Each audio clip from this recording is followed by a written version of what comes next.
Hello, and welcome to the Blue Shadow Podcast. My name is Joey. I am Dan. And today we're going to be talking about the most recent episode of The Bad Batch, and we're going to take a look at or discuss the Star Wars Outlaws trailer, and talk about some video game franchises we think might, or talk about some franchises that might make good video games. Yes. I want to start off with our usual, what have we been watching, reading, or playing? Dan, what have you been up to? I haven't been playing that much. I mean, I've played Marvel Snap, as we all tend to. A wonderful game. But I just recently watched Hunt for the Red October. It's a very good movie with Sean Connery, Alec Baldwin. Pretty good. Thrawn is in it. Stars... Lars Mikkelsen? No, never mind. Stellan Skarsgård. I'm sorry. What's his name? Yes, him from Andor. Yeah, from Andor. He's in it. Oh, it's not Andor's not my favorite. We know this. We really should remember this. I know. You're gonna look it up. Yes. We're gonna see if you can beat my memory. Probably. Luthen Rail. That's it. Wow, I think we were tied. And then I also started. I think it's called The Sympathizer on HBO. Is it a show or movie? It's a show. It's with Robert Downey Jr. Oh. Newer or older? Newer. It just came out. Like Sandra Oh, I think, is in it. Oh, wow. That's cool. Yeah. What's it about? It is about a double agent in the Vietnam War. In like the final days of it. Final time. That sounds cool. Yeah. Dan likes war movies. And shows. I like thrillers. And it just happens to be... lend itself to war setting. It's easy to make that type of movie, thrillers, but mm-hmm. I think thrillers are my favorite genre. Not a horror movie guy. Oh, no, me. No. I like thrillers. The Prestige, fantastic movie. Have you seen it? No. You should watch it. It's very good. Maybe we'll have to It's with your boy Wolverine. And Batman. Which Batman? Christian Bale. I'm not going to say my hot take about that Batman. I know, it's not your favorite. Not my favorite. It's still, I think he's great. He's the best Bruce Wayne. Yeah, I'll give you that. I like Pattinson. Pattinson? Yes. Robert Pattinson. I just don't think Pattinson had... It's the face paint under his mask. Just seems like it takes time for me. Unnecessarily. See, this is like the Star Wars is dumb because there's sound and space argument. I'm not saying it's dumb. Anyway, before we dive too far into off the rails, Joey, what have you been up to? If you've been listening for a while, you know I've been watching the X-Men animated series with my wife, and I've been playing Final Fantasy VII Rebirth. I'm making some solid progress on both, and I based on my kind of thoughts, I feel like within like 2 weeks I could potentially have Rebirth like 100%ed. And I plan on making a little thing talking about it. So if you're interested in hearing about that, keep an eye out. But that's pretty much it. Told me off the air. Because if you've been listening, he said that once he beats Rebirth, he would get Helldivers. He comes to me earlier in the week and goes, I don't think I'll be able to get that. By the time I'm done, there's going to be a new Final Fantasy remake out. So this DLC, is this is for 16, yes. Which came out last summer. And it came out on Thursday, this past Thursday, so we'll see. Those aren't nearly as lengthy. Final Fantasies are some long games, but they're good games. I feel like I've gotten more than my $70 worth, and I haven't even beaten it yet. Well, that's good. That's really all that matters. Yeah, no, it's good. But I would love to play Helldivers. It's just a great source of chaos. And remember, I also have No Man's Sky, too, to play. I want you to play that, too. We can build a space settlement. Okay. All right, anyway, let's talk about this week's episode of The Bad Batch. This is Season 3, Episode 13, called Into the Breach. Overall, what did you think about this episode, Dan? I think it's setting us up to go exactly where we don't want to go. Yeah, I mean, I think it was very straightforward. It was, honestly, like, it feels like the beginning of the last part of a movie. Like, yep. We're on the way. In the roller coaster of the Bad Batch, we are right at the top. Mm-hmm. And once we crest it, everything's going to go quick.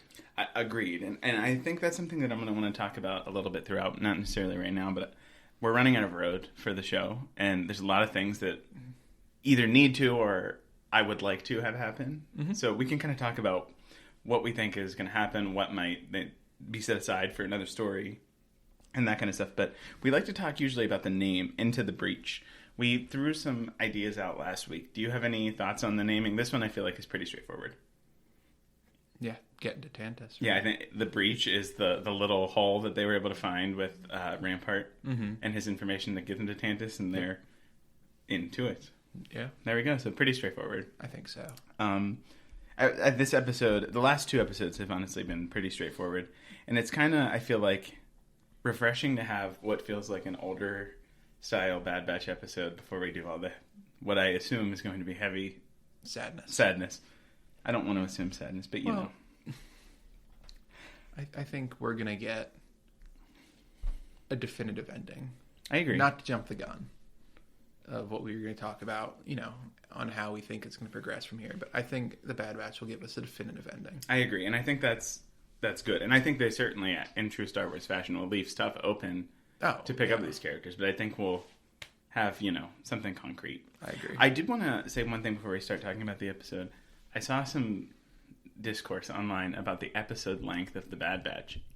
I don't understand it. People saying the episodes are too short. They're Clone Wars episodes. They're Rebels episodes. Yes, but you have to remember those episodes were designed for TV. I like having... Remember, they were supposed to be 30-minute episodes. They filled a 30-minute time slot. And this is doing the same thing, more or less. More or less. No commercials. I think that the episode lengths are just fine, and I think people are complaining a little too much. I think they're impatient. I don't think they're impatient. I think they're spoiled. Do you want the episodes to be longer? No, I think they're fine the way they are. I also think that they're used to the several times throughout the season they did the double episode release, and I think that might have made this one feel particularly short. I think people just want more, and I don't blame them. It's a great story. And when at the end, I was like, oh, that's it. I agree. I think they are. I changed my mind. I think they are impatient. I agree with you. Okay, good. Yay. And again, you can want more. I want more. I would watch this show for hours and hours, but I think to the point where you're getting upset about it, it's a little silly. Would they have preferred there to be a single episode per week? And if they did, would they say the story wasn't flowing 100% at the right rate? Oh, could you imagine if the first episode came out where it was just Omega on Tantus, and you didn't see Hunter or Wrecker? Yeah, it would have been. Or Dan, I'm getting worried here, Dan. We'll talk about that later. Anyway, let's start the episode. We start on Tantus, where we see these droids and the scientists, including commandos, kind of moving into the area with the kids. Omega is kind of talking to the kids, and she notices the Tuca doll. It's the first, I think, important part that happens in this episode is Omega notices that Eva has this Tuca doll that she knows she made. Right. I think throughout this episode you can kind of see Omega's maturity, and we've been talking about it all season. Omega. But she said, I think the fact that she chose to not say, I made that doll. Right. Is showing her maturity and not getting the kids all riled up for no reason. And I think the reason that I really think this is important is that Eva said that Emery Carr gave it to her. So I think we're starting to see more and more cracks in Emery Carr's armor. Right. And it's setting us up to either be really excited or really disappointed by what she does. And I don't necessarily know the direction, and we can talk more about this episode, her Emery Carr's attitude and ideas this episode. But that was the first thing, and I also was just interested to see Omega interact with the kids. What did you think about this whole scene? I thought it was, like you said, it was good to see it, and like you said, Omega showing her maturity. And we're getting a little bit more about Emery Carr. And speaking of Emery Carr, we do see Emery Carr in the scene. She is up top with another scientist. I'm not right. It was now Dr. Scadler. Dr. Scadler and Drs. Carr and Scadler were talking, and Scadler said, I think this is actually the next scene, but let's just go through and talk about Omega stuff first. Then we'll talk about the Bad Batch. So Dr. Scadler says to Emery, I don't think it's wise that you have Omega interacting with the subjects. And I think it was interesting that she said it like that. Mm-hmm. And this, I think, is, again, shining a light on what we're talking about with Emery Carr. Like, she knows this. She has to know this is not the best idea. Yeah. But I think her compassion for Omega and these kids is making her do this. I agree. I don't know if a small part of her is, like, hoping that Omega's able to do something for them. And this, actually, just before this happened, we had Emery coming in and taking Omega's blood, and they have this little sharp dialogue where Omega basically says, are the kids safe? After Emery says that they are. And that's the second time that they've had this discussion of, like, are they safe? And during that interaction, when Emery has her back turned, Omega's able to steal this little metal tool. Emery's not stupid. Do you think she knows that tool is missing? I don't like answering questions with a question, but I'm going to do it in this instance. That's okay. Do we think Emery planted the tool? Not necessarily, but I think she could have probably made it harder for her to get. Like, she left it in... She knew it was there and just left it to be. Oh, no, I misplaced it. I wonder where it could have gone. And you have to wonder, maybe it's that, or if she did notice it after the fact. It's like, oh well. Oh, darn. Time to order a new one. And I think it's interesting. I don't necessarily think she knows, but I think it's interesting that after that, we see Dr. Scadler start to give a little sass to Emery. But after that happens, that interaction between the scientists, we see Omega kind of going with these blocks and playing with them, and she does her whole little spiel to the kids about, like, the structure of the prison, and she tells them she'd broken out before. I thought it was so cool to see her confidence and, like, I've done it before and I can do it again. And I will do it again. Yes. I have one more question about the scientists before we dive deeper into Omega. So we've been seeing throughout the past couple episodes that the scientists are very adamant about referring to them by their specimen number. Everybody except Omega. Everybody calls Omega Omega.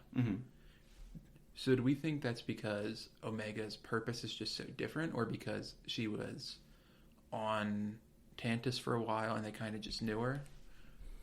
Or are they saying that we need her, she is the key, or she is Omega, she's not a specimen to us, she is the answer? I think maybe it's even the treatment that she got from Hemlock, both before and after she escaped and came back. It's had this sort of specialness to it, and I think maybe it's her nature. Like, they knew who she was before she was the specimen. Yeah. They know she has this special thing about her, so I think it might just be that's Omega, rather than giving her the specimen number. One other thing that I wanted to ask was, like, did it break your heart to see the what was the species? I think the Pantoran holding the little baby. Yes, I couldn't. It really sucks. Yeah, it hurts. It's supposed to hurt. But we're not supposed to feel good watching this. I know, but it's like, God, it's like worse than the child kidnapping we've seen in previous Star Wars shows. I think they did name the toddler. Give me a second. Byron, Bayrn. Byron, maybe. But I feel like we're gonna see him use the Force again in this escape. That would be so nice. Because we know he's pretty strong with it. I mean, even for a toddler, he threw a vase across and hit somebody with it. Or threw it off the stand with a force push. Hopefully we get to see him use the Force a little bit. Maybe we'll see more of them use the Force. Maybe we'll see Omega use the Force. I don't know. There's just so much, like I said, there's so much left to see, and I think they have plenty of time to do all of it, but it's like, what are they going to do, and what's going to be left for the next show, or left into the ether for a book or comic or something. Yeah.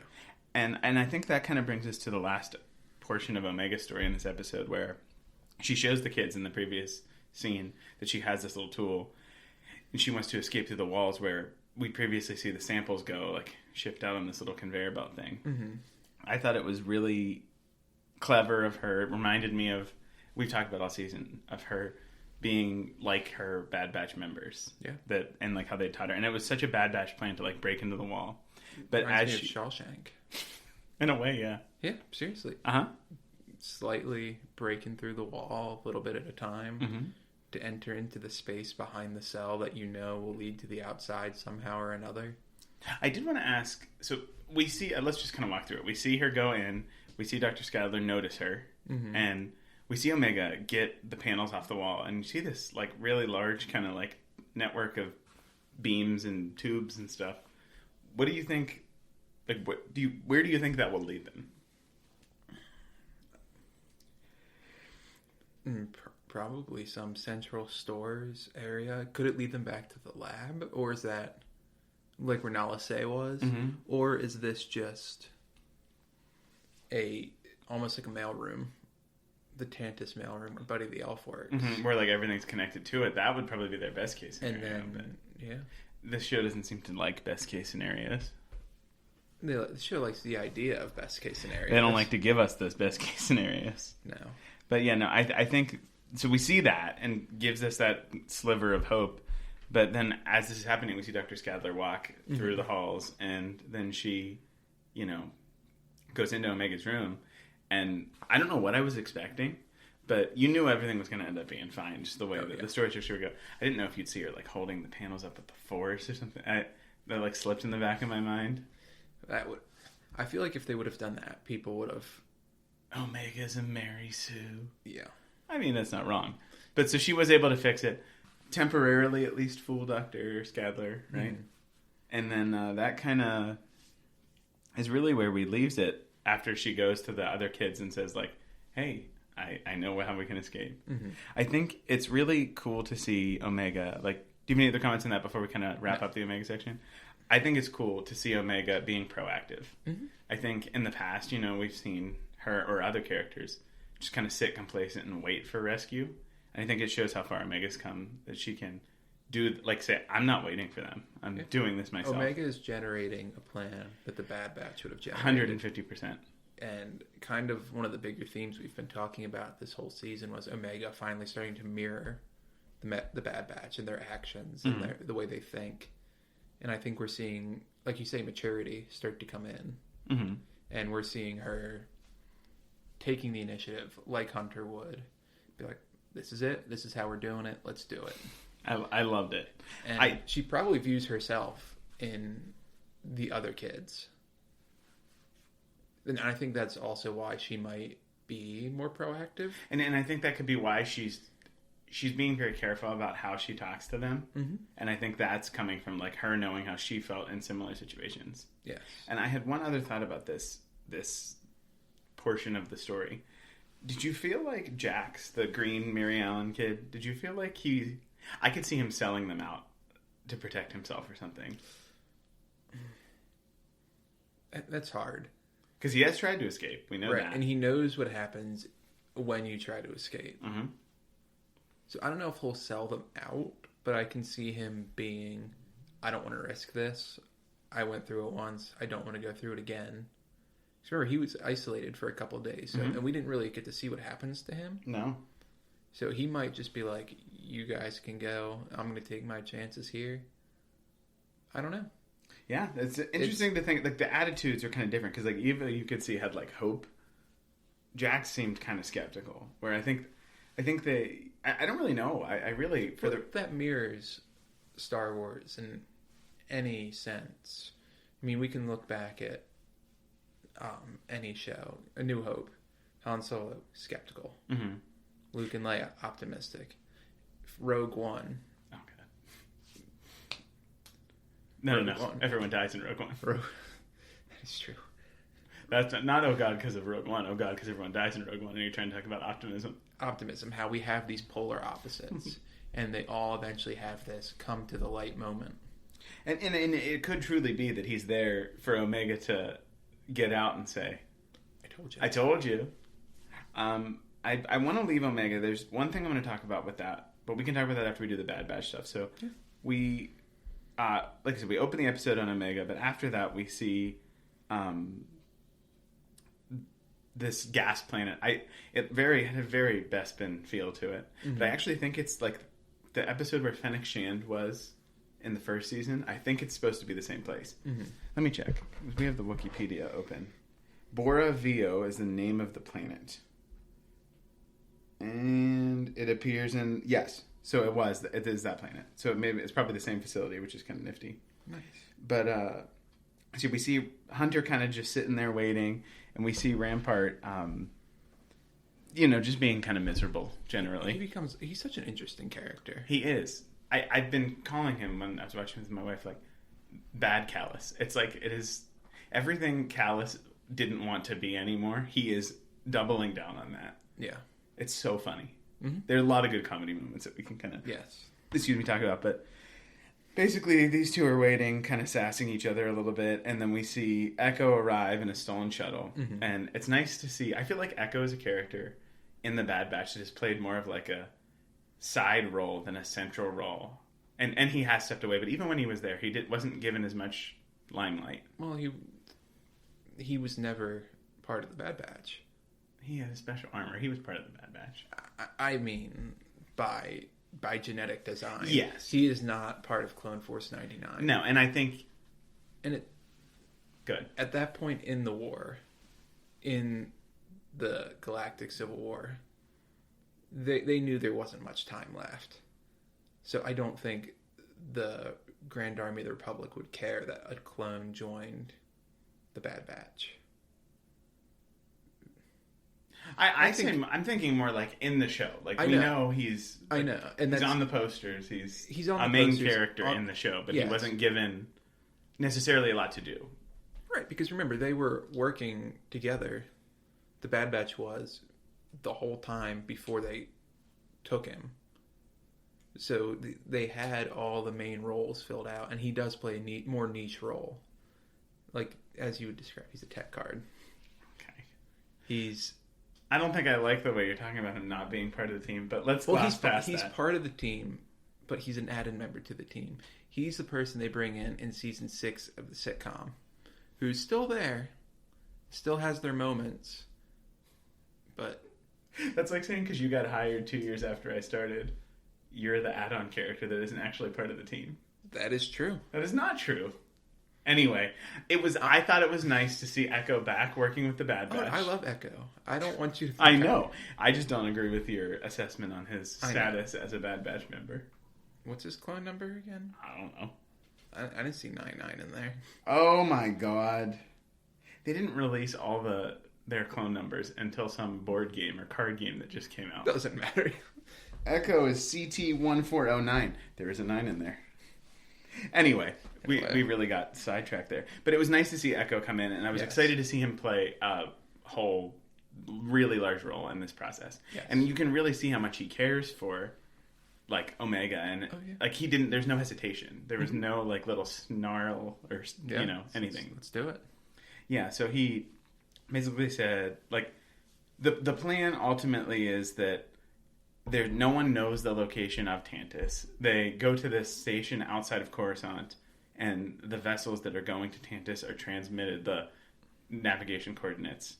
And we ultimately find in this episode after they've taken off, but we can hold that for later. But the plan is to sneak onto the shuttle, or sneak onto the station, get the coordinates, and then go there in this stolen shuttle. But they ultimately get there. I was surprised to see them. It's very bold to go to Coruscant, or even around Coruscant. Yeah. The Imperial capital. I thought that was really cool to see. I always love seeing it, whether it's there, in the background or not. I mean, you could say, where's the last place the Empire would expect Outlaws to be? Right under their nose. Yeah. And we saw it, and I think it was season 2. It was the last time we saw Rampart before this season on Coruscant. So cool. And they come up with this plan where they need to sneak onto this, what did they call it? Like an Imperial station? Yeah, it was a space station. Okay. And then one of my favorite parts of this episode was when Echo hands Rampart this uniform. And he says very snootily he can't wear that because it's not his rank. That was one of my favorite deliveries of a line in this show. This is the captain's. I'm a vice admiral. Mm-hmm. And Echo says, you've been demoted. It's so good. I really loved it. There were a few different things with the Rampart that brought some, like, levity to this very serious episode, and I thought it was interesting. And so we ultimately get onto the station, Wrecker staying on the ship, and we see Rampart kind of easily slide back into his little role as an Imperial. Even after he got demoted, he still adjusted his uniform to make it right. Mm-hmm. Like straightened his rank. Yeah. Like put his shoulders back. And then when they run into this lieutenant, as we come to find out, like you said, he slipped right back into it real quick. And even talks about how much he misses it, how much he loves it. It's so slimy is a good word for it, I think. Yeah. And he, I think it's interesting to see how motivated by fear the Empire is, because all he had to do was threaten to tell their superior, or like that he's the superior of these people, and then that gets what he wants. Mm-hmm. It goes to highlight the Empire. It's a weakness of the Empire that's constantly exploited by the heroes. Right. And just how much pull Tarkin has too. Mm-hmm. Tarkin. Oh man, I still am cracking up about how he threatened Hemlock that he needs results, and how he doesn't even know what the results are. Right. It's so funny. Because Tarkin's a governor at this point. Mm-hmm. One of multiple governors. So is this... This might be a question that we don't know the answer to. Why does Tarkin have so much pull as a governor of... It could be his connection. Like, he was a high-ranking member of the Republic. Mm-hmm. So maybe that and his... I feel like that probably got him on good standing. Yeah. Because the governors are like regional, right? And then does he become the Grand Moff before A New Hope? In A New Hope, is he Grand Moff Tarkin? He's definitely Grand Moff Tarkin in A New Hope. Let's see here. Because our boy Tarkin throws his weight around a lot. He's a governor... He's an interesting character. I mean, we could do a whole episode on him. Yes, we could. I don't know. I'd have to do some more reading, but either way, he's a lot of pull, and he's scary. Yeah, he looks scary. I'm looking in the room where we record. Joey has movie posters, so every time we record, I look at the Rise of Skywalker poster, and then on the wall next to it is A New Hope, and I'm looking at Grand Moff Tarkin. Looking down at me menacingly. Kind of looks like a Force Ghost the way they have him drawn there. It's like faded out in blue. Could you imagine if he was a Force Ghost? Atrocious. He'd be so mean. Oh, and condescending. Anyway. Qui-Gon just bullying him. He totally would. They are like opposites. But we don't talk about Qui-Gon enough. Well, when we do our Star Wars rewatch. I think that would be quite fun. I agree. Oh, Qui-Gon's a great character. Well, we can do the Skywalker Saga movie day in theaters. Literally a whole day. Recording between movies. And into a phone. Like, it's a good movie.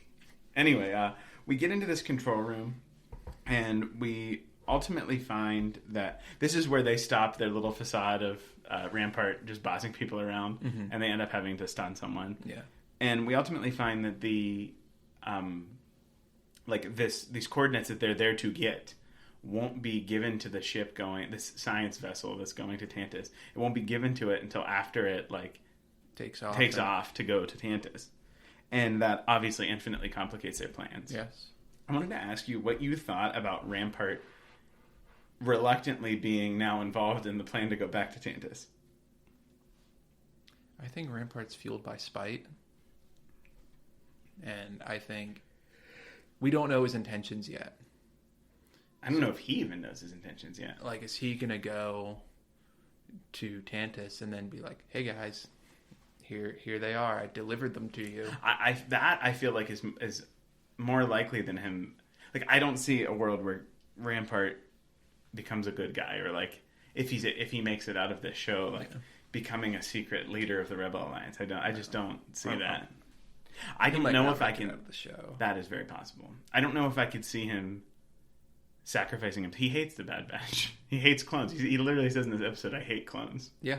So I think that something bad could happen with him. Yes. I don't know what. I really don't know, and I think that leads to how interesting of a character he is to have here. Do we think he wants back at Tarkin? Possibly. Like, it's like, what is he going to be more petty about? Does he want to be back in the ranks of the Empire, or does he want to stick it to the people who screwed him over? And it doesn't really seem like he wants to screw them over. No, not yet, at least. I don't know. I never thought I'd be calling Admiral Rampart an interesting character. He's incredibly complex, as we're seeing more of him. When he's not just bureaucratic bad guy. Yeah. I'm very excited to see how this goes. Anyway, they come up with this plan based on that scenario with the location being there only after takes off, where Echo's going to sneak onto the vessel, and this is truly a Bad Batch plan. It's ridiculous. Yeah. Echo's going to sneak onto this, as they say, very highly guarded science vessel, and Echo's going to, what did they call it? Disable the proximity sensors. Yes, Echo's going to disable the proximity sensors. Second time we've seen proximity sensors. And then the vessel that they stole is going to latch on to it and hitch a ride through hyperspace to Tantus. It's loony, this plan. That is the Bad Batch. This show has left me so nervous. We'll talk about it. So basically we see, as this all is happening, Wrecker has some wonderful Wrecker scenes where he's sitting on the floor of the shuttle with his helmet like propped up playing on an iPad. Yeah. What do you think he's doing on there? He's an iPad kid. He is an iPad kid. Probably playing Marvel Snap or Candy Crush. I'm just kidding. Do you think it's some sort of like Mantel Mix Crush or something? Like, is he playing a game? Is he probably reading not. The social Twitter? He's definitely not doing anything productive. I don't know. You see, I might kind of disagree with you on that. He always comes in clutch. He does. So he might be doing something. I don't know. It kind of had just like a waiting around sort of feel to it. Maybe he was on the design figuring out what color he wanted to paint his new armor. That would be we didn't talk about that. No. Yeah, to blend in. At the beginning of the episode, to blend in, they stripped all the paint off their armor. It was very sad. It looked sweet, though. It did look cool. All the black. I saw a lot of people on the internet saying now they're looking more like CX2, which I think is a good time to bring up. We don't need to spend much time on it, but Tech Watch. We got very little here. Yes, and I'm sticking with my theory that if CX2 were to be the person formerly known as Tech, and I said that intentionally. I know. I don't think if it is the body of Tech, I don't think it is Tech's mind. Agreed. And I don't know if they're going to be able to rescue it necessarily. And I don't think they are. I feel like if it is Tech, or the person formerly known as Tech, I still think Crosshair will shoot him in a redemption shot moment. I don't think it has to be him. I think it has to be Crosshair. I think Crosshair has to do something to like overcome the tremor thing, but I don't think Crosshair needs to shoot who I believe is Tech. I will say this is the first episode this season where I got a little like feeling in my gut like if it is Tech, we're running out of time for it to be anything good. Yeah, I don't think, and I think that'll add to Crosshair's and the Bad Batch's character development. Well, like, are they willing? How would they feel? Let's say hypothetically, my scenario plays out. Crosshair drops CX2. They unveil it to see it was Tech. Mm-hmm. But let's say they did it in order to save Omega. How would they feel? To them, is Tech dead? Are they... Because to us, we have this dramatic irony knowing that Tech still may be alive. They're dropping hints. They're showing us that it still could be Tech. They allude to him just enough, and like you said, he pushes his buttons in the same spot Tech did. But they don't know that. Because to them, Tech is dead. I guess I just don't think that there's much story value to make it Tech for that to happen. I think it would provide a lot of character development for Crosshair. I think the character development would be there for Crosshair whether it's Tech or a random clone. I disagree. I think if it were to be Tech, it would elevate it and more force them to... How about this? I'll change the scenario. What if they figure out it is Tech beforehand? And then they have to make the decision. That would be better. But let's let it be, because I don't want to talk about killing Tech anymore. Typical Dan taking it dark. But It's okay. That's kind of my that's jam. the show. But that's also the show, though. So you're not. I mean, I am a ghostwriter for the show. I'm just kidding. That would be very cool. I would fear. I'd be too dark. I fear this from happening. Anyway, we see Echo go on this cool, sneaky mission to get on the ship. I thought it was so neat seeing him go up the little tube. Oh, I thought he was going to get caught. I thought he was going to die. There were three things at the end of this episode that I thought were going to happen because of how scarred the show has me. I thought he was going to get caught and not make it onto the ship. Once he got onto the ship, I thought he was going to die or potentially get caught on the ship. And then the third we'll talk about when we get to the end. But okay. I thought it was so cool. Oh, we kind of got off topic with Wrecker. I thought it was so funny where Wrecker said, this Imperial officer said to Wrecker, "What is your captain doing?" And he said, "Captaining." What? I love Wrecker. Me too. And then when he comes out of the tunnel, he's wearing the Imperial's hat. And tosses him. I love when Wrecker tosses people. They just ragdoll people. It's so funny. But so we get into this situation where Echo's now, this science vessel detect Echo's in. He goes up the droid tube, which I thought was fun. Mm-hmm. I liked him going up the droid tube. Well, as not to bring him up again, as Tech said, he's more droid than he is human at the moment. It was kind of a nice little thing, and to see Echo doing a whole bunch of action again, I thought was really awesome. But so Echo gets in. They detect him messing around to disable the proximity sensors, and they send a stormtrooper or a clone trooper. I can't remember. Stormtrooper. So they send a trooper back, and the Echo's able to defuse them, say, "Oh, it was nothing, don't worry." And then we're seeing him go, and as this is happening, they see the ship kind of starting to take off. And Hunter, I think, as Echo's doing this, I think Hunter kind of goes before it's ready. He did. And he said, "Now is our shot." Rampart's like, he didn't do it yet. And Hunter's like, "Well, we got to do it." And I was surprised how close they were able to get, because Echo didn't disable the sensor and right until Hunter was about to dock. Yeah, I think what good is a proximity sensor if it won't catch a ship coming up on your proximity? It's like my ring alarm not picking up motion or something. Seriously. You don't get the alert that it picked up motion, but if you go back and watch the video, you see somebody staring right at you. I don't know. I agreed. This could be. I'm not going to think too much. This could be some plot armor. But I'm not going to think too much about it. I legitimately thought this is the last thing that in this episode that worried me, and it's literally the last thing in the episode. I thought there's a chance they might not have docked onto it. Do you imagine if it jumped into hyperspace and they missed it? That's what I thought was going to happen. But the difference is we would have had Echo on the ship. Oh God, I don't know if that would have made me more nervous. I still, this show has me so nervous. Well, so you have 2 more episodes. Let's do a few things. Let's start with the big ideas. I feel like the only one that really stuck out to me, this is a very straightforward episode, was the idea of hope, which is ever present in Star Wars. Yes. I think that was hope on the ends of Hunter and Omega particularly.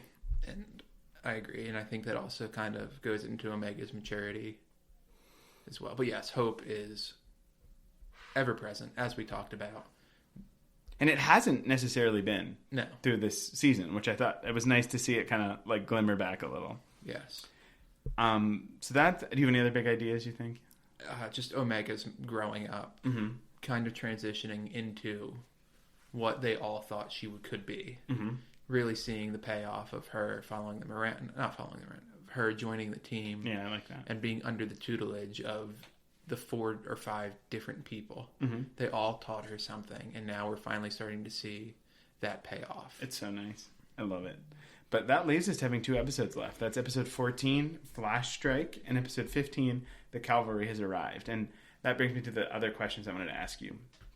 Do you think we're getting to Tantus this next episode? Yes. Okay. I think we are getting into Tantus. I think we are getting into, not just on Tantus, we are getting into the base on Tantus this episode. And I had mentioned previously that I had this fear with an Omega situation. Do you think we could end up in this situation where, she leaves and they're coming? She's able to escape and then they're there? Maybe. Or do you think it's going to be this Star Wars perfect coincidence where they, Omega's escaping and they're there, making it easier for them? Let me float out a theory. How did Omega escape the last time? With the help of Crosshair? Let me rephrase. Where did Omega escape from last time? Batcher's tube. And like you Also, said, where is Badger? who is she with? Crosshair?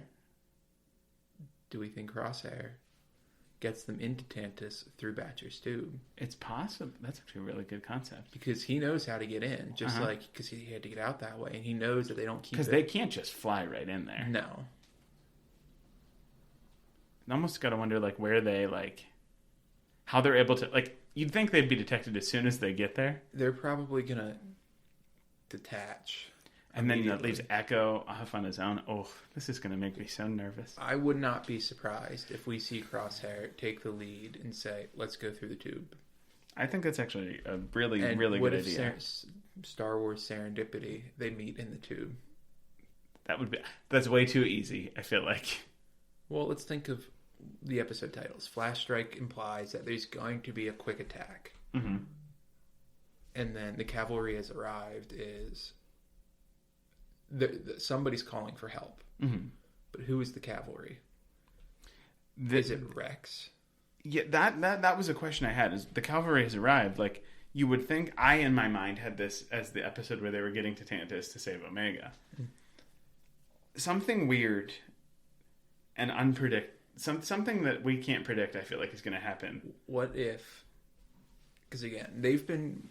I think the cavalry arriving is implying that we're going to see Rex, Gregor, Wolf, Asajj all come.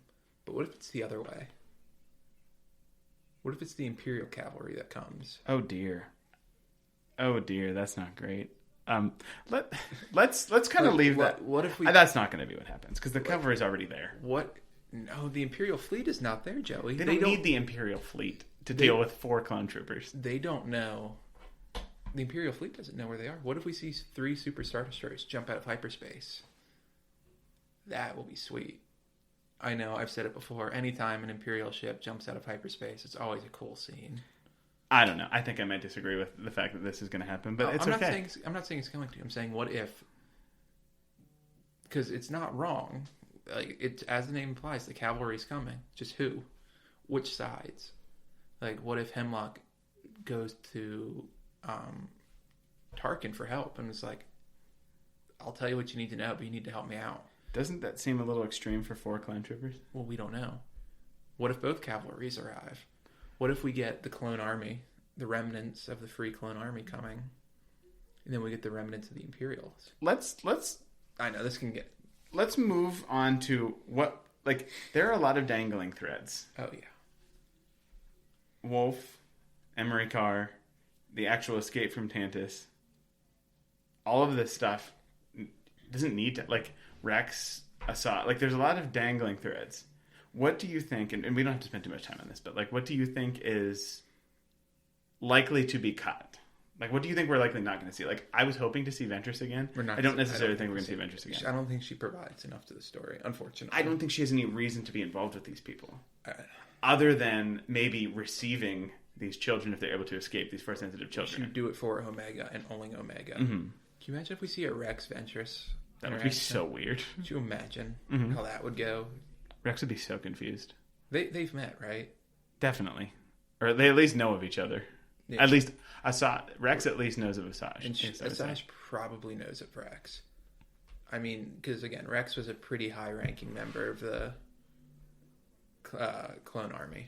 And Ventress was seeing Anakin all the time. Right. What else do you think might not be seen? Like, I wonder if we're not going to see Wolf. We might see Wolf, like, get stunned or something.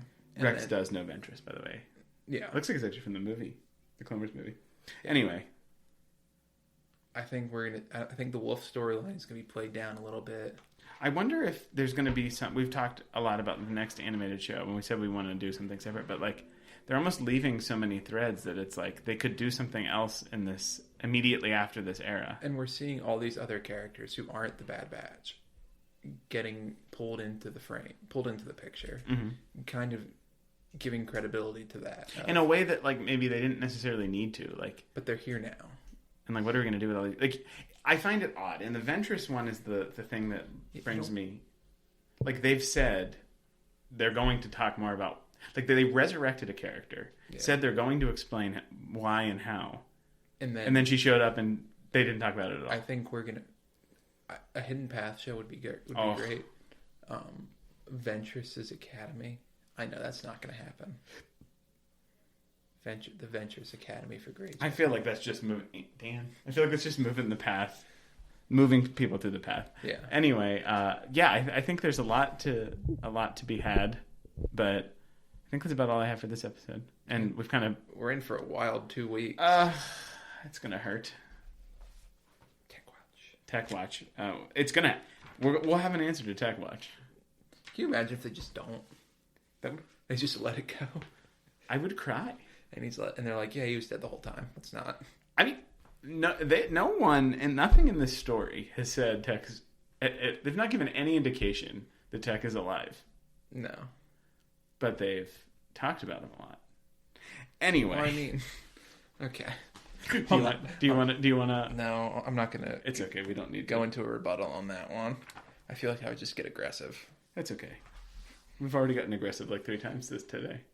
But that brings us to the next thing we want to talk about, which is a very brief discussion of Star Wars Outlaws. We're not going to go into like play-by-play the trailer, but if you're not familiar, this is a open world Ubisoft video game where you're playing as this new underworld kind of seedy bounty hunter-ish character. Not bounty hunter, but like an underworld crime syndicate.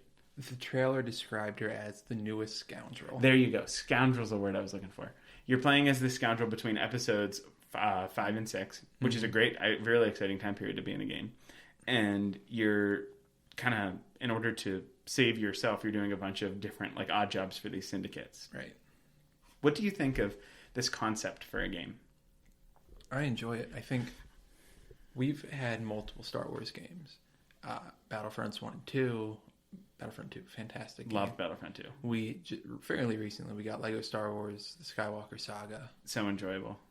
So I think I'm glad they're branching out. Go ahead, sorry. Exploring different parts of the galaxy that we know are there. And in a way that's not beating the same trope to death. Mm-hmm. And that's like the Jedi games, Jedi Survivor, Jedi Fallen Order. Those are like geared for me. I love Uncharted. I love the Jedi. It's Uncharted with a lightsaber, more or less. Yeah. I think it's exciting that we're getting a game that's like, this is probably for someone else, that in the same way that Jedi games are for me. Probably this is for the Assassin's Creed people. Yeah, that brings me up with one of my only concern with this game. It's Ubisoft.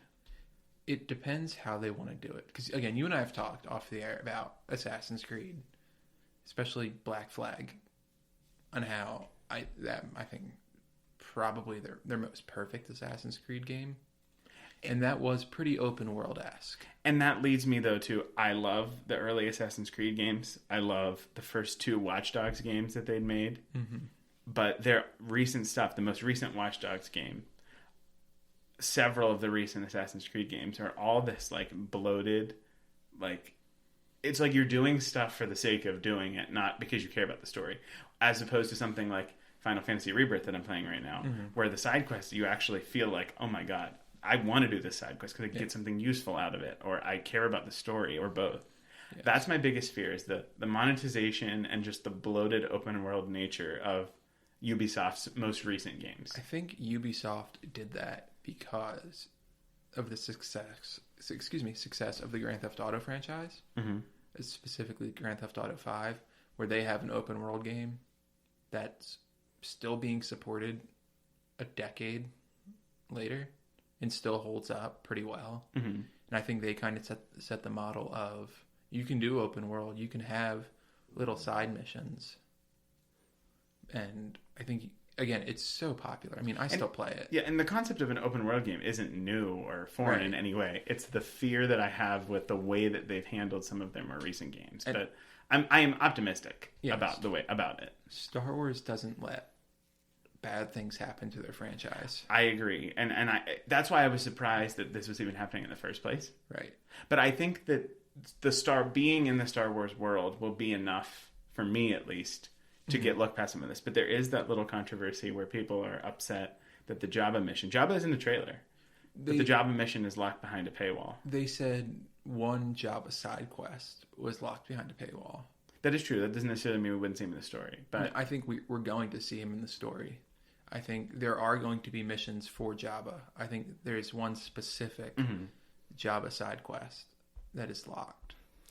I think I'm going to choose to be optimistic as I tend to with this. Let's kind of just say a few words on like the time period and like the different syndicates, and like they're bringing Kira and Crimson Dawn back, which I think is they were in the comics, but bringing them back onto the screen, I'm really excited. Like, I love this idea of being able to choose which syndicate you want to kind of support. And kind of like you just said, they've been bringing the syndicates back to the screen. Book of Boba Fett with the Pikes. Were they in the Bad Batch? Kind of, not like really, early, but kind of, early. Or I might be thinking of the end of the There was a syndicate. Between the end of the Clone Wars and the beginning of Bad Batch, there was definitely some sort of syndicate stuff. Yeah. And it's been a huge thing in the comics recently. I don't necessarily read them, but I do try to keep up with what happened. And like in this very time period, Kira kind of has the syndicates in disarray. She stole Han Solo and Carbonite. It's like this whole thing, but she ends up losing it. And this takes place after that because we see Han Solo in Jabba's palace. Right. But I think overall it's a really exciting time to have a Star Wars game. And I also really love the idea of you being able to customize like your ship and stuff. Did you see that? Isn't that? I'm really excited about that. Yeah. I love open world games. Like Horizon Forbidden West is one of my favorite games. Like Ghost of Tsushima, all these different games are open world. I love them. So I am generally optimistic. I think we should be, because again, Star Wars doesn't let bad things happen to their brand. It's true. If they had any concerns over this, they wouldn't have given it to Ubisoft. That's definitely true. And I'm going to choose to be optimistic because it can be good. I enjoyed certain parts of these games that I have even said I didn't love necessarily, but they just need to get rid of the microtransactions. That's Ubisoft's biggest. See, the microtransactions are one thing, but for me it's like the side, like the open world activities that do nothing for the character or the player. It's just activities for activity's sake. That's what I'm a little worried about. But something I'm amazingly excited about is getting connections to sequel planets. Oh yeah, like Kijimi and Cantonica at Canto Bight. Those are two of the most exciting planets from the sequels. I agree, and I think as we progress in all Star Wars media coming up, I think we're going to get this. We're going to see whether people like it or not. The sequels are going to be, they're not going to be retconned. That's not a thing. We have both talked to people in our own personal lives that think this is actually going to happen. They are doing the same thing they did with the Clone Wars. They are adding in backstory because they can to make you care about it more. For example, Rogue One. Fantastic. They did exactly what they had to do to get you to where you need to be. Same with the Clone Wars. Between episode 2 and 3, they gave you this whole storyline that you didn't necessarily need, but it makes the later story so much better. Like if you were to go rewatch Revenge of the Sith and you see Obi-Wan and Utapau, and you know what's happening at the same time with Ahsoka Ahsoka happened a little bit after. No, that's it. Yeah, Ahsoka and Maul while Kenobi's fighting. Because that last arc is Revenge of the Sith time. Yeah. It enriches everything, and I think a lot of the things that the people universally liked about sequels was like the visuals, the planet designs, the character design, all that kind of stuff. So I think what happened with the prequels is people didn't like it, and then over time they slowly chipped away by, maybe I like that. This part makes me laugh. It turns into, I actually really kind of like that. Yeah. I think it's going to start to chip away and everything gets better with time. I think The Force Awakens and The Rise of Skywalker hold up very well. We'll save this discussion for a later date, but I have two things I want to talk about with Outlaws before we're done. The first is Nyx, the little axolotl dog-looking creature. Oh yeah, I feel like that's going to be a Funko Pop on your desk. Oh yeah, no, I'm a sucker for animals, especially dog-like animals, and I know that's not a dog. He's about the size of your dog. Yeah, and I saw that you can put Nyx in little outfits. Dan's face says it's as if they made it for you, Joey. I could see you not going the whole game without putting Nyx in an outfit. Why do you say that? My dogs wear clothes. That's true. I'm a little extra. One of them wears clothes. The other one will stand there and not move. I have a matching sweatshirt with my dog, among other things. No, my dogs don't do that. When we went on our honeymoon in Jamaica, I got my dog a child shirt because they didn't have a dog shirt that said Jamaica. He wears it backwards. Anyway, the last thing I have, and arguably the most important thing, we're going to Kijimi. Are we going to see Babu Frick? Hey. I think we'll see his species. I've not gotten the Anzellans. I've not gotten to talk about this in the podcast yet. But Babu Frick is one of my favorite Star Wars characters. In the from the second I saw him in I knew he was kind of in like some of the promotional material and stuff for Rise of Skywalker, but I was like, oh, whatever. When I sat down in the theater and I saw him, I was like, I love this. And I have, no, I don't have everything, but like, I kind of have a lot of the weird, obscure Babu Frick merchandise. Like, I have the giant, like, 12-inch Funko Pop. You've seen it, right? Yeah. It's a lot. It's a lot. I have a Hallmark ornament with him on C-3PO's shoulder. Love Babu Frick. So that's my biggest hope for Star Wars Outlaws is seeing Babu Frick. Maybe you could play as him. Oh my god, I do in Lego Star Wars. He doesn't do anything. But I play as Rey with her yellow lightsaber and Babu Frick. Yeah, I know, Dan. I know. It's not great. No, it's fantastic. That's why it's there. It's true. I wish he could do something, though. Like, he really cannot do anything. I wish they could make the mechanics better. So, like, if he was paired with a droid. Like, he could ride on 3PO's shoulder or something, make him angry and attack powerfully. Anyway, that brings us kind of... Do you have anything else to add about Outlaws? No, I'm excited. Oh, I'm excited, too. Despite my apprehension, I'm very excited. I love video games, especially Star Wars video games, and I think we haven't gotten enough of them recently. No. So I'm excited to see this, especially when on this scale, where you're flying between planets and all that kind of stuff. Oh, yeah. And going to familiar and new planets is really exciting. Mm-hmm. And I love, like we talked about, when the whole saga is united. You can go to Kijimi just as much as you can go to Tatooine. Yeah. And I think it's going to be really good. But that brings us to our fun segment this week. And Dan has kind of come up with a really cool idea based on... It actually independent of Star Wars Outlaws, but we kind of rolled it together. Yes. We came up with this idea of video game franchises... I said this again earlier. We're going to come up with the idea of franchises that could be grounds for making a really good video game. Yes, or one that we want to see. And we're going to talk about 3 of them with an honorable mention and say, what would you like this game to be? What could you envision this game being? So would you like to start with your honorable mention, Dan? You can go first. Okay, so my honorable mention is X-Men. Oh, They've made a lot of really good X-Men games, but they've not made a good X-Men game or an X-Men game in a very long time. Mm-hmm. And I think we're seeing now games not as shy about making multiple playable characters. And it's becoming more and more common. We've gotten really good Guardians of the Galaxy games before, or recently. Square Enix made a Guardians of the Galaxy game. It's really, really good. You really only play as Peter Quill, but you give instructions to everyone. But I think it would be really cool to see almost like, I don't want to say live service because I don't necessarily love that, but like a game where you're doing certain missions as a set of the X-Men and going and doing more, and you could do individual like side quests and stuff, and just having like the hub world be the X-Mansion and walking around. Like, I think it's very ripe for having a video game set in that universe. And we know Insomniac's making a Wolverine game, and Insomniac's Spider-Man game is some of my favorite games released recently. So it could be really interesting if this Wolverine game could lead to this, and you see a fresh take on these characters. And I think whenever we've talked about X-Men on the air, I've said this, like, I'm ready to see new interpretations of these characters. Yes. And have more people get exposed to them in a new way that they can become attached to. Because I think currently, in the back of the mind, is the X-Men the animated series, which is fantastic. There's nothing wrong with that. And the Fox movies. Yes. But I think having something that sets those aside and there's whole new interpretations of the characters would be really cool. I agree. And you could do so much with it.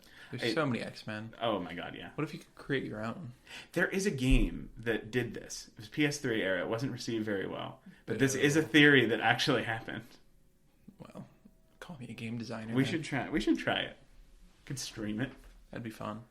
We both have PS5's backward compatibility. Oh man, I wonder if this is on Plus Extra or something. Cause I'm not bougie like that. That's okay. I do have it, but Anyway, do you have an honorable mention? I do. I really enjoyed the game L.A. Noire growing up. Mm-hmm. So if they could, I know it's not a new franchise. I just want a sequel. It was such a fun game for me.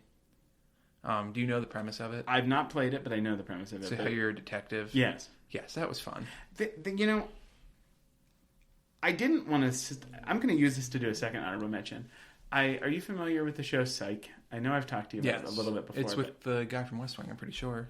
Dule Hill? Yeah. Okay, so he... Psych is based around the premise of this fake psychic who's like hyper-observant and uses his hyper-observant nature to solve crimes. He pretends to be a psychic and it's really funny and everything. But I was thinking of some sort of game based on a property like that, whether it's Psych or Monk or an investigation-based game that kind of has humor imbued through it. I feel like would be really cool. And I know that's not what you were going for necessarily. But close enough where you can... You have to solve something. Or have you ever seen the old TV show Columbo? Mm-hmm. Like that. A game where you play as him would be so much fun. And like the only games that I've personally played recently, and it's not even recent, is like the Arkham games where Batman is doing his like world's greatest detective thing. Yeah. And I think that could be really interesting. I don't know how well received the game would be, but I'm just being selfish and saying I want that. That's okay. I'm sure it would be well received. It's popular. Yeah. It's a Rockstar game, or the original one was a Rockstar game. They seem to have their hands full right now. I think it's done. What do you mean? GTA 6. You think it's done? Pretty damn close. Pretty darn close. I bet you it's going to be huge. Dan made our first swear. It's not even the worst one. Dan made our first swear. Yay! I feel like we need like a party popper sound. No. Anyway. It's going to be a massive game. Oh, I know. That's my worry. My worry is I'm not going to be able to play it. I mean, I feel like we're in this situation now where like we're both transitioning from being like high school or college kids to now actually having like adult responsibilities. And it's beating some, like in high school, I would have beaten Final Fantasy Rebirth probably twice by now. Because that's all I would have done. I wouldn't have done my homework. But I got a C in my 7th grade English class because I was so addicted to the very first Infamous game. I was able to do all the other classes, but that one for some reason I was like, I'm just not going to do it. Just English. Jenna's going to be listening to this. She's going to be mad at me. I mean, I can't believe you. Probably. Someone who wants to be a science writer. That's going to keep you out of jobs. Oh, God. Hopefully they don't listen to this. They're not going to. Anyway, that brings me to my number 3. Yes. And this goes back to, again, a franchise that has had really solid video games in the past. And that's Lord of the Rings. Ooh. Much like X-Men, I think we have these versions of these characters ingrained in our heads, like from the Peter Jackson movies. And they're wonderful. Mm-hmm. Much like I said, I love the 97, or X-Men animated series in 97 and Fox movie interpretation of the characters. I think Lord of the Rings has such a fun diversity of like characters in it, where you could take an approach where you're playing as the different major like characters, kind of treating them like party members in a game, and moving through that story in a new way that we haven't really seen before visually. Right. The games for the PS2 were fantastic. I don't know if you played that at all. No, it was before my time. They were really fun. I was a wee kid. I was too young to really know what was going on, but my dad let me. There's like a mode where you were like standing in this big circle and they just send orcs in you and you'd fight. That's cool. Oh no, it was pretty fun. And then I don't know if you've played the Shadow of War, Shadow of Mordor games. They were so fun. They were set in Lord of the Rings. Kind of, I can't remember. I think it was before the Lord of the Rings actual story. But I think as someone who's a very casual Lord of the Rings fan, I'd be really interested in experiencing the story and learning the world through the lens of a video game. And again, I think we're in this phase now, particularly because of Spider-Man, where we may be less scared to do video game interpretations of things. Yes. And I know that they just released this Gollum game. Did you see this? No. It was like atrocious. Like the studio like shut down after it was released. It was that bad. Oh. But I said let's stop doing these strange like, well, we don't want to touch the actual thing. Let's do like a little set. Let's do the actual thing and make Lord of the Rings in the context of a video game. Mm-hmm. I'll get off my soapbox now to bringing you to your number 3. A couple of my games were based on book franchises that I read. Oh, that's exciting. Particularly when I was between middle school and 10th grade. Okay. So my number 3 would somehow be a Hunger Games book. Oh, I think that would be fantastic. Hunger Games game. I don't know if I can get behind the idea of using children, Okay. but that style game, Would you be like? and this is what I don't know. Would this be an and talk it out? There's a couple ways. Would it be like an adaptation of like Katniss's story, kind of like what I'm describing for the Lord of the Rings, or would it be like you create your character and go through a? I was initially thinking that, and then I also thought, what if you were like the game master? That would be kind of cool, almost like a Where a real time strategy game sort of thing. Where you would design the arena, and you're given orders from like the capital of try and get this person to win. That would be kind of nifty. And you'd have to try and manipulate the game to get the person they tell you to win, or they'll give you different tasks you have to do. Sounds like a really fun idea for a game. Throughout, like you're the game master. Let's say the president comes and say, "I need the candidate from District 5 to win." But you can't just kill everybody else. You have to somehow support them, shift the odds to benefit them without seeming. May the odds be in their favor. Yes, without seeming too outright. And then there could be like a meter of like a suspicion meter. I think this like, is are you throwing the game to try and benefit your person, or does it look like you're being unfair? Mm-hmm. So really trying to work in being unbiased without just giving. I think this honestly, like I've talked about a lot of third-person action games. That's kind of my genre. Third-person story, single-player action games. I think this honestly sounds more exciting than like a third-person action Hunger Games game. I think that's fantastic. I think it's like a strategy. I love and that. Again, the only part I'd get rid of was no kids. I'm not doing that. I think that's fair. But I would play that game. I'd play that game for hours, and then each time would be a different randomly generated storyline. Yeah. And I don't know where it would start. Like maybe you'd get briefed on the different people and what their strengths are, what their weaknesses are. You can almost like start in like the preliminary stuff where they're like doing all their pageantry. Or you have to like rank the people, give them their scores. Mm-hmm. I love it. Anything else to add on that? No, I can talk all day. No, that's okay. That brings me to my number 2. And this one, you're going to say, I don't think this game would be made, and I don't think that many people would necessarily play this game as much as the other ones I've talked about, but a game set in the universe of Parks and Rec. Not an action game, of course, but where you're doing the bureaucratic activities of Leslie Knope.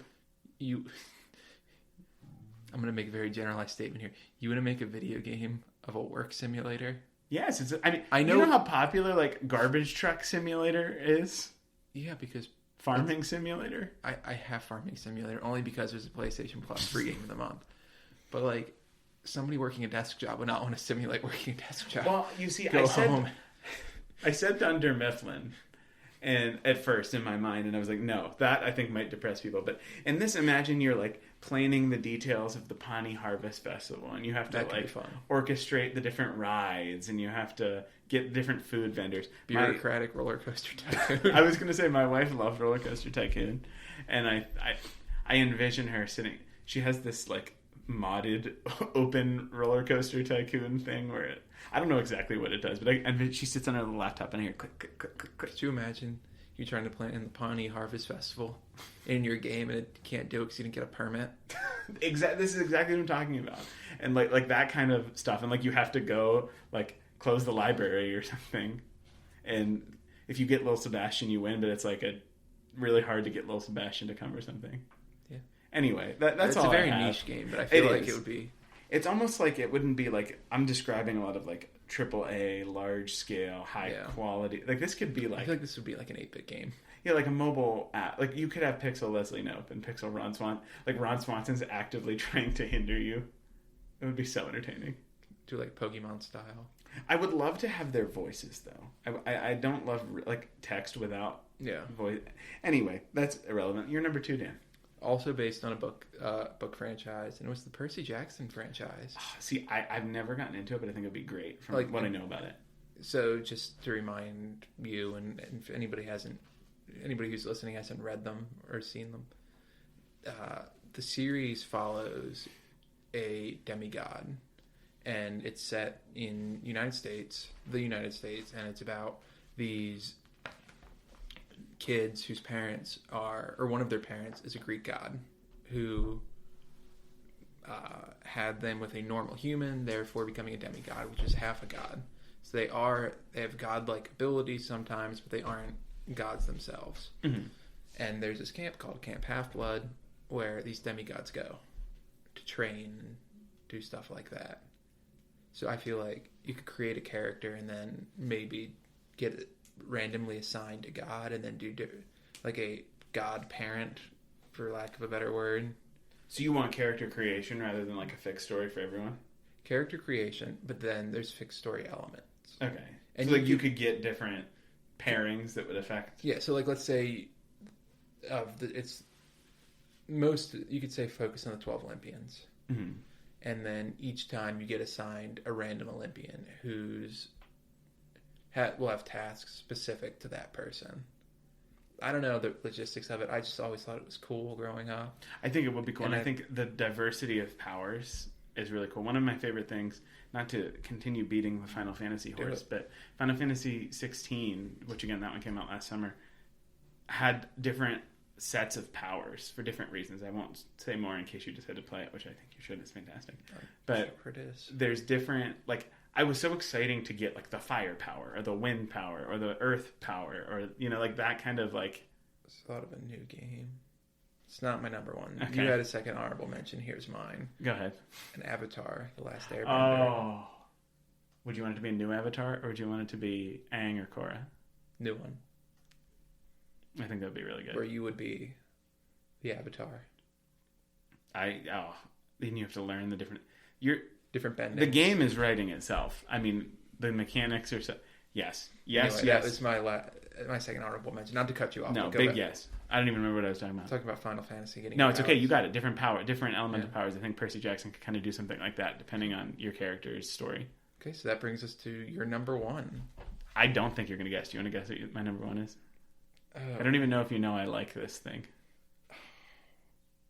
It's not Star Wars: The Rise of Skywalker. Is it a cooking video game? Oh. It's not. I was trying to put a cooking one and I couldn't come up with a good one. What is it? It's Men in Black. That would be sweet. I know. I'll let you explain before I ask my question. So I envision this as a third-person, single-player action game. I'm shocked. Imagine that. Hey, I gave you a point-and-click Parks and Rec simulator. Leave me be. But I envision this being a game where, you know, you're playing as, ideally, Agent J and Agent K with Will Smith and Tommy Lee Jones coming back. That's a pipe dream, I feel like. But I feel like with those movies, they were so entertaining, but they were all kind of like happening, like major events for those characters were happening in these movies. Joining the Men in Black or retiring from the Men in Black and being like all that. I think just kind of a story set in that universe with these two characters would be really cool. You want like a Tuesday simulator? I want a Tuesday simulator at the Men in Black. That'd be fun.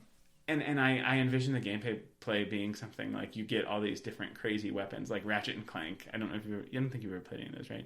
You get these insane weapons in Ratchet and Clank. Like, you know how they get these crazy, shiny silver guns, and there could be like a social element with like using the neuralizer to after you interview people. Would it be like a Watch Dogs sort of game or like an open world game where you could just go around doing things? I feel like it would have to have a story, but I think an open world concept would be really good. Have you ever with played the Mafia games? I've not. So they kind of did that very well. They have a story that you are following, especially Mafia 2. If you can play it, I highly recommend it. There's a story you're following, but it's all open world. So they'll give you a task. Let's say, go meet Joey at his house. Mm-hmm. And you're across the map. It'll highlight where you have to go, but you can go anywhere. That I think, like, again, it'll progress as a story. Mm-hmm. I'm passionate about side content being really good in open world games. Mm-hmm. And I think Men in Black, like, you know, maybe you have a side quest that at different points you follow this like mini story to get this alien as the big alien story is going on. Yeah. I don't know. I think it would be really cool. I also think it could be, you know, a new character or character creation sort of thing. Could, like, if you didn't want to follow those specific characters. I think they're like that. They might elevate the game, but I think just that setting would be good. I didn't see the most recent movie with Chris Hemsworth and Tessa Thompson. Neither have I. But I do love the concept of Men in Black. So yeah that's my unexpected first. How about you? My first would be a revamp of a game that already exists. And that would be, most of you probably don't know this about me, I'm really big into trivia shows, especially Jeopardy. You said this, and I forgot about this. So my revamp would be a revamped Jeopardy game. Most of the Jeopardy games out now are like multiple choice. Yes. What I would do, have you ever played the J6 on your Alexa or Google Home? No. Do you have an Alexa or yes. Google? Try it. Okay. So what it does is it'll take a 6-game question from each category of the night and just give you an extra question. Mm-hmm. So like if it'll be, let's say the category was presidents, it'll give you a president's question. So you get 6 questions from 6 different categories. No multiple choice. You just say it, you know it or you don't. So what I would do would be a Jeopardy game against real-time other people. And this is going to be a hot take. Probably for the Oculus. That could be good. And you would just join in and play Jeopardy. And you could use hand tracking to write a full game, and then you could use the score, like your thing for the buzzer. Yeah. And you want it to be voice? Oh yeah, no, this would be real time. Mm-hmm. Dare I say, in the metaverse? Oh dear. Playing against 2 other people. Every game's different, and you just log in. You join a game. That's a really good idea.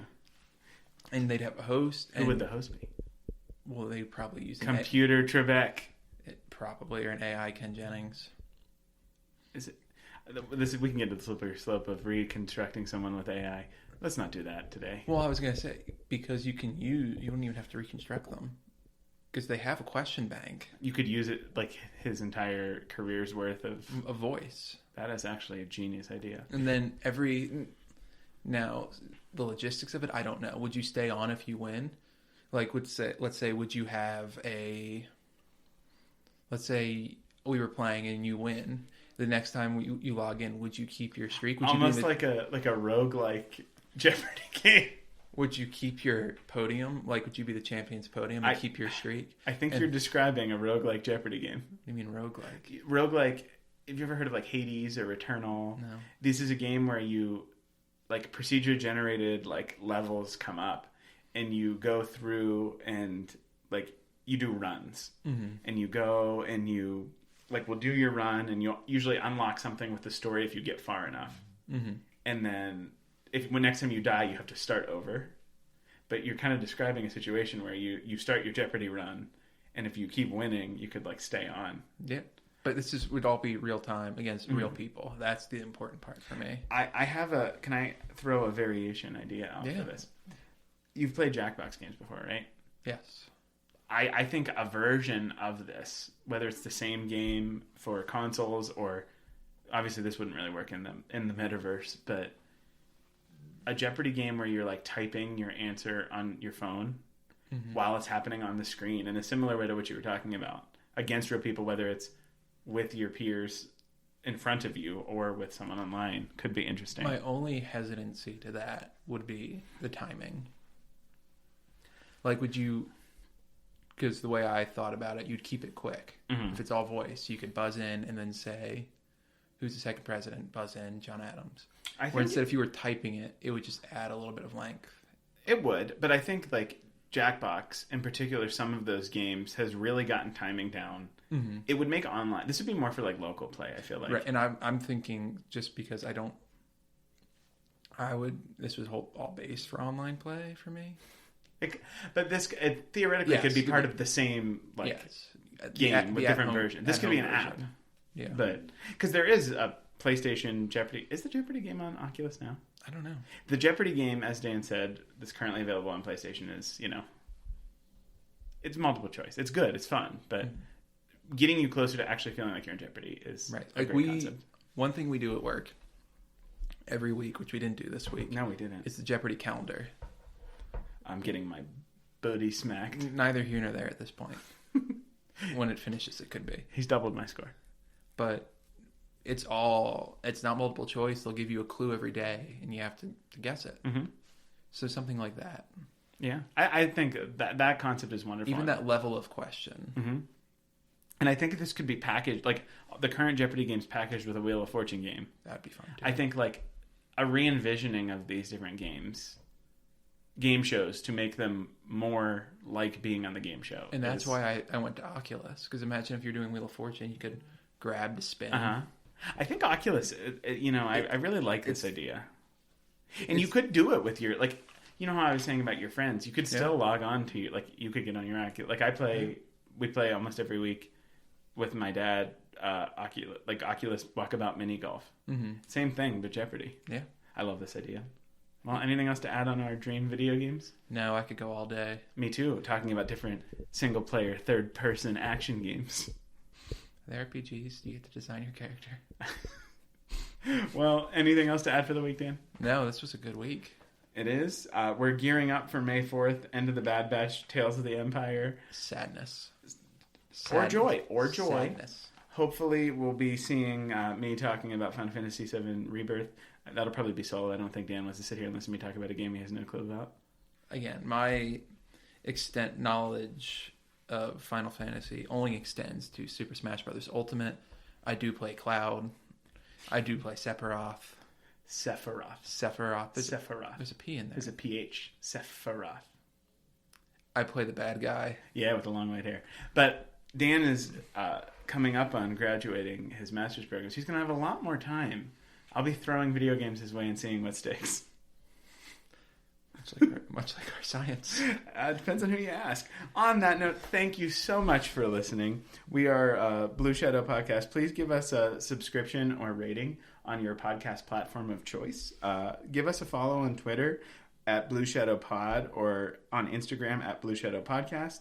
And please feel free to look at our Facebook, which is Blue Shadow, and YouTube. We have a Blue Shadow page where we are releasing these episodes on video, and we hope to one day do some video-specific content. And with that, thank you so much for listening, and we'll see you next time. Thank you so much.